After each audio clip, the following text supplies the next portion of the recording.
বুক ভরা আশা নিয়ে 4 মাস আগে পৌঁছান সেদেশের পুত্রজায়া এলাকায়।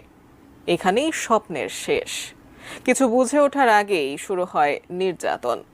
দেশে যাদের টাকা পাঠানোর কথা, এখন সেই মানুষগুলোই তাদের জীবন বাঁচানোর আকুতি নিয়ে হাত পাতছেন অসচ্ছল পরিবারের কাছে।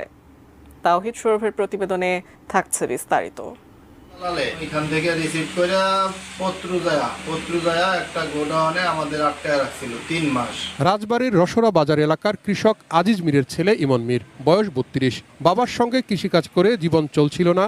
বছর 2 আগে ভাগ্যের খোঁজে আসেন রাজধানী ঢাকায়। মালয়েশিয়ায় লোক পাঠায় এমন একজনের সঙ্গে পরিচয় হয় তার। ধার দেনা করে 5,50,000 টাকায় পৌঁছেন মালয়েশিয়ায়। ইমন মীর জানান, প্রায় একই গল্প তার গ্রামের আরও 14 যুবকের, যাদের উপর চলেছে নির্যাতন। তিনি সহ মোট 15 যুবকের প্রত্যেককে মাসে 60,000 টাকা পর্যন্ত বেতনের প্রলোভন ছিল।